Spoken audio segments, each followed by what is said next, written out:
ومن يشاقق الرسول من بعد ما تبين له الهدى ويتبع غير سبيل المؤمنين نوله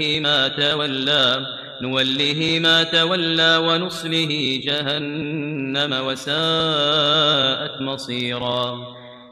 الحمد لله رب العالمين والعاقبة للمتقين ولا عدوان إلا على الظالمين أشهد أن لا إله إلا الله وأشهد أن محمدا عبده ورسوله أما بعد قال الله تبارك وتعالى في القرآن المجيد والفرقان الحميد أعوذ بالله من الشيطان الرجيم بسم الله الرحمن الرحيم وَأَنزَلْنَا إِلَيْكَ الذِّكْرَ لِتُبَيِّنَ لِلنَّاسِ مَا نُزِّلَ إِلَيْهِمْ وَلَعَلَّهُمْ يَتَفَكَّرُونَ۔ معزز سامعین حضرات،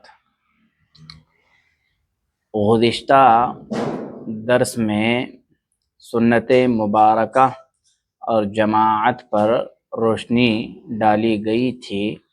آج کے درس میں انشاءاللہ سنت نبوی بھی قرآن کی طرح محفوظ ہے، اس پر روشنی ڈالنے کی کوشش کی جائے گی۔ اللہ تعالیٰ سے دعا کرتے ہیں کہ اللہ تعالیٰ مجھے حق کہنے اور آپ لوگوں کو حق سننے کی توفیق عنایت فرمائے۔ حاضرین، سنت نبوی صلی اللہ علیہ وسلم کا مقام نہایت ہی اعلیٰ و ارفع ہے۔ سنت نبوی کا جو مقام ہے وہ بہت ہی بلند ہے۔ حقیقت یہ ہے کہ سنت نبوی صلی اللہ علیہ وسلم کی شمع فروزہ سے بے اعتنائی کر کے کبھی جادہ مستقیم پر گامزن نہیں ہو سکتے ہیں۔ ہم سنت نبی صلی اللہ علیہ وسلم کو چھوڑ کر کے جادہ مستقیم پر گامزن نہیں ہو سکتے ہیں۔ مطلب یہ ہے کہ ہم نبی علیہ السلام کی احادیث کو چھوڑ کر کے کامیابی کے راستے پر، ہدایت کے راستے پر نہیں چل سکتے ہیں۔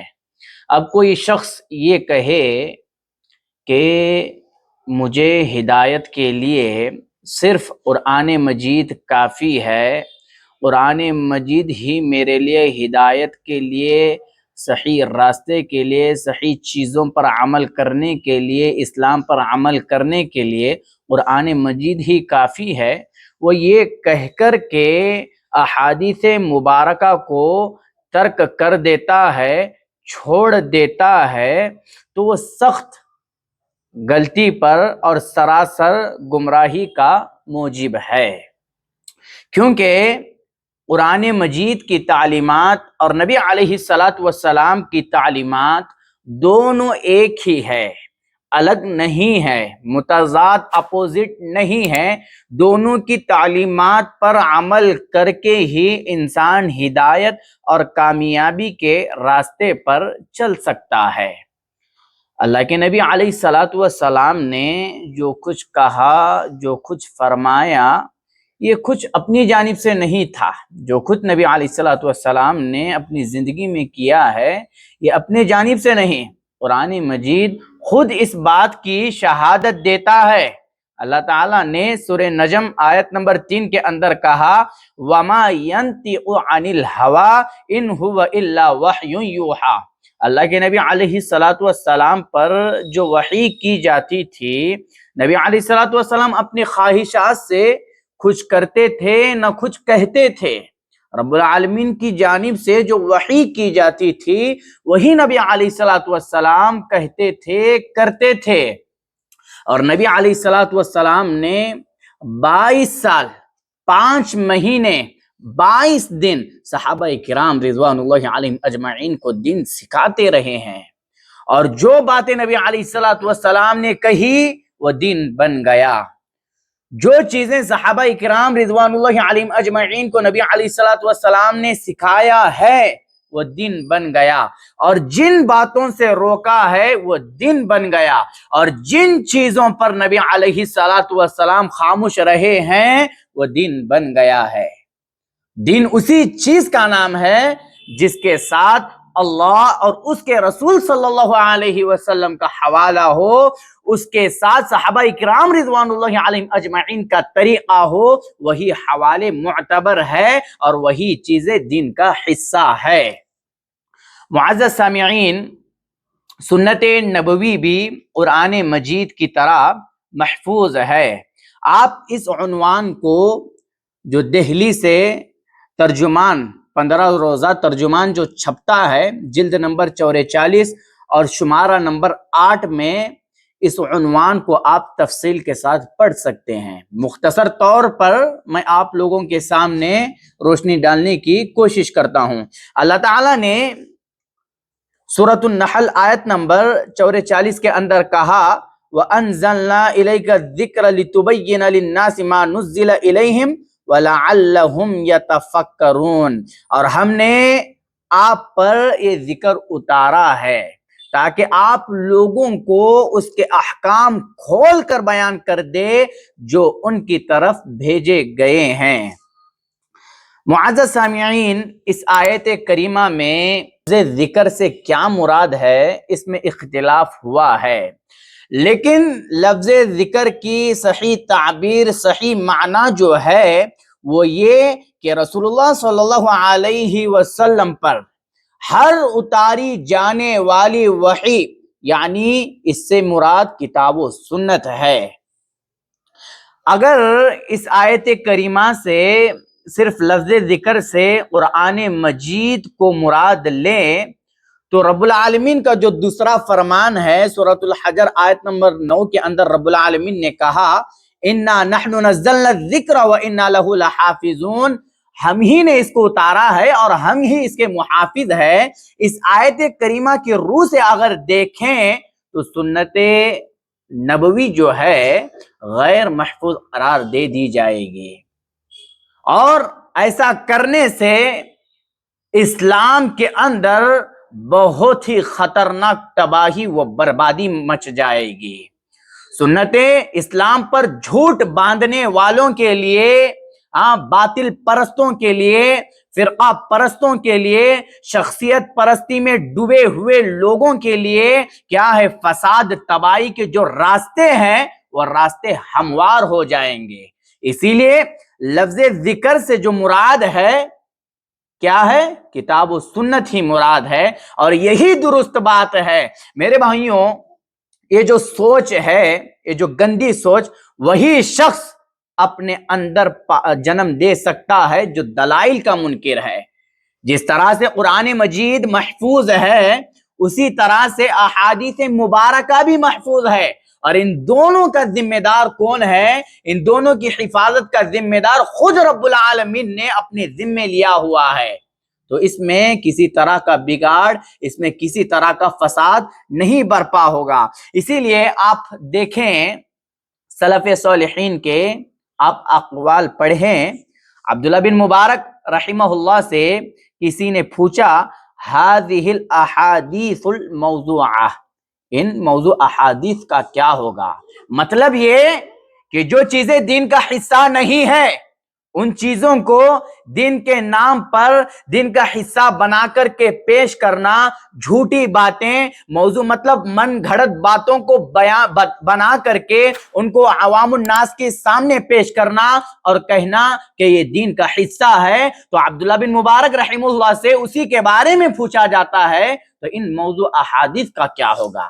تو عبداللہ بن مبارک رحمہ اللہ نے کہا تعیش لہ الجہابذہ انا نحن نزلنا الذکر وانا لہ لحافظون۔ اس کے لیے نقاد موجود ہے، اس کے لیے پرکھنے والے موجود ہے، محدثین موجود ہے، کبار علماء کرام موجود ہے جو صحیح ترین چیزوں کو جن کا تعلق شریعت اسلامیہ سے ہے ان چیزوں کو امت کے سامنے پیش کرتے ہیں، اور جن چیزوں کا تعلق شریعت اسلامیہ سے نہیں ہے، جو من گھڑت، جو لوگوں کی اپنی بنائی ہوئی چیزیں ہیں، ان چیزوں کو کاٹ چاٹ کر کے دور کرتے ہیں، امت کو ان چیزوں سے آگاہ کرتے ہیں۔ معزز سامعین اکرام، جیسا کہ رب العالمین بھی کہتا ہے اِنَّا نَحْنُ نَزَّلْنَا الذِّكْرَ وَإِنَّا لَهُ لَحَافِظُونَ، اللہ تعالیٰ نے اس دین کی حفاظت کا وعدہ خود فرمایا ہے۔ اللہ تعالیٰ نے اس شریعت کو نبی علیہ السلام پر نازل کر دیا ہے، یہ شریعت نبی علیہ السلام پر مکمل کر دی گئی ہے۔ جو شریعت نبی علیہ السلام پر مکمل کر دی گئی ہے، وہی شریعت آج مسلمانوں کے لیے بھی مکمل ہے، اس میں کسی طرح کا نقص، کمی اور نہ ہی نسخ واقع ہو سکتا ہے۔ بعض لوگ فتنہ وضعی حدیث کے رونما ہونے کے باعث ذخیرہ احادیث کو غیر محفوظ سمجھتے ہیں، لیکن یہ بات انتہائی ناقابل یقین ہے۔ یہ اللہ کے دشمنوں کی بات ہے جو دین اسلام پر جھوٹ باندھ کر کے کہ احادیث مبارکہ غیر محفوظ ہے، یہ دین اسلام پر اپنی باتوں کو غالب لانا چاہتے ہیں اور اپنے باتوں کے ذریعے سے امت مسلمہ کو دھوکہ دینا چاہتے ہیں۔ تو یہ انتہائی ناقابل یقین باتیں ہیں جو امت مسلمہ کے لوگوں کے درمیان فتنے کے راستوں کو کھولتا ہے۔ ایسی باتوں کی شریعت اسلامیہ میں ہرگز گنجائش نہیں ہے۔ رب العالمین نے احادیث کا ذمہ خود لے رکھا ہے۔ محدثین اکرام کی خدمات کو آپ پڑھیں کہ جن کا تعلق شریعت سے ہے، جن باتوں کا تعلق نبی علیہ السلام کی زندگی سے ہے، جن باتوں کا تعلق صحابہ اکرام رضوان اللہ علیہم اجمعین کی زندگی سے ہے، ان باتوں کو محدثین نے اپنی کتابوں میں جگہ دی ہے۔ آپ مقدمہ امام ابن صلاح پڑھے، آپ کو پتہ چلے گا کہ اب کوئی شخص ایسی حدیث لا کر کے بیان کرتا ہے جس کا وجود محدثین، متقدمین، متاخرین کی جوامع و مسندات کسی میں بھی نہ ہو تو وہ حدیث ناقابل قبول قرار دی جائے گی، کیونکہ یہ ناممکن ہے کہ وہ حدیث نبوی ہو اور ائمہ حدیث میں سے کسی نے بھی اسے محفوظ نہ کیا ہو، جبکہ رب العالمین نے اس کی حفاظت کا ذمہ خود لے رکھا ہے۔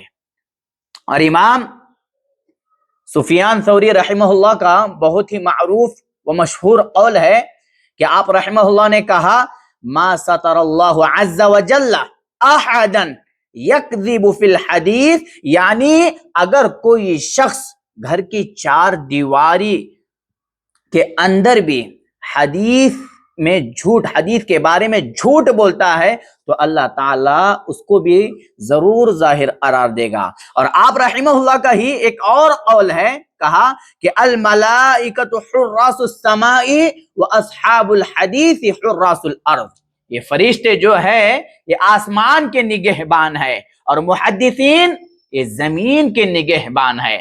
مطلب یہ ہے کہ جب تک ہمارے اکابر علماء کرام منہج سلف کے پاسبان موجود ہے، امت کو کسی بھی فتنے کا شکار ہونے نہیں دیں گے انشاءاللہ۔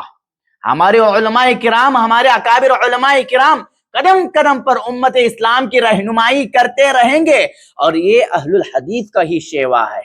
اور یہ جو شیوا ہے، یہ جو طریقہ ہے، یہ ہر مکتب فکر کے لوگوں کا ہونا چاہیے۔ جب یہ شیوا ہر مکتب فکر کے لوگوں کا ہو جائے گا تو وہ بھی منہج اہل الحدیث کو سمجھ کر کے خالص کتاب و سنت پر عمل کرنے والے بن جائیں گے۔ آج منہج اہل الحدیث کے لوگوں کا کیا شیوا ہے؟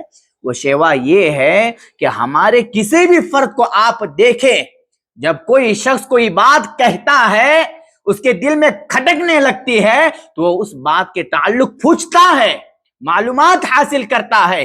جب تک مکمل طور پر اس کو معلومات حاصل نہیں ہو جاتے ہیں وہ اس پر عمل نہیں کرتا ہے۔ جب اس کو معلوم ہو جاتا ہے کہ یہ چیزیں صحیح ترین ہیں تو ان پر عمل کرنا شروع ہو جاتا ہے۔ جب وہ چیزیں غلط ہیں تو ان پر عمل نہیں کرتا ہے اور دوسرے لوگوں کو بھی اس سے روکتا ہے۔ اسی لیے میرے بھائیوں، امام دارقطنی رحمہ اللہ کا بہت ہی زبردست قول ہے جو انہوں نے بغداد والوں سے کہا تھا. کہا کہ یا اہل بغداد لا تظنوا ان احدا يقدر ان يكذب على رسول الله صلی اللہ علیہ وسلم وانا حی. اے بغداد والوں یہ نہ سمجھ لو کہ تم میں سے کوئی نبی علیہ الصلوۃ والسلام پر جھوٹ باندھ سکتا ہے جب تک کہ میں زندہ ہوں.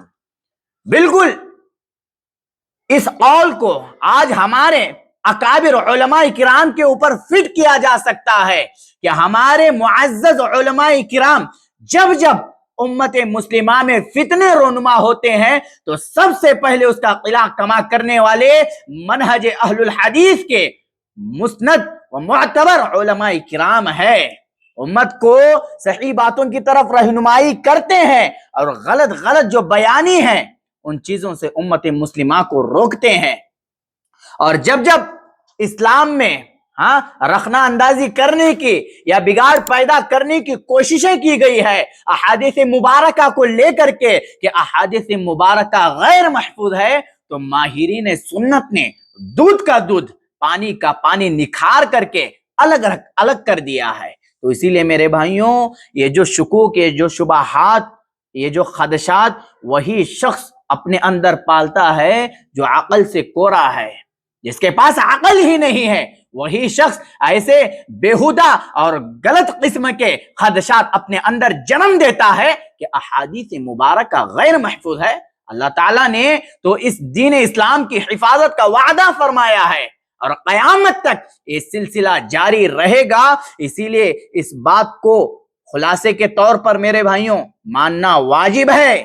جو دین رب العالمین نے محمد صلی اللہ علیہ وسلم پر اتارا ہے اور جو دین محمد صلی اللہ علیہ وسلم ہمارے پاس لائے ہیں وہ اللہ تعالیٰ کی حفاظت و تولیت کے باعث محفوظ ہے. اب اس دین میں دوسرے راستوں کو اختیار کر کے موضوع ضعیف من گھڑت چیزوں کو داخل کرنے کی گنجائش ہی نہیں ہے. اور جو شخص ایسا کرتا ہے وہ سب سے خطرناک شخص ہے اور اس کی خطرناکی سے بچنے کی ہم تمام لوگوں کو ضرورت ہے اور ایسے لوگوں سے دور رہ کر کے اپنا واسطہ، اپنا رابطہ علماء کرام سے مضبوط کرنے کی ضرورت ہے. اللہ تعالیٰ سے دعا کرتے ہیں کہ جو کچھ باتیں آپ لوگوں کے سامنے رکھی گئی ہے اللہ تعالیٰ مجھے اور آپ کو اس پر عمل کرنے والا بنائے. قرآن مجید اور احادیث مبارکہ کو فہم سلف صحابہ کرام رضوان اللہ علیہم اجمعین کے فہم سے سمجھ کر کے اس پر عمل کرنے والا بنائے. آمین. وآخر دعوانا ان الحمد للہ رب العالمین. والسلام علیکم ورحمۃ اللہ وبرکاتہ.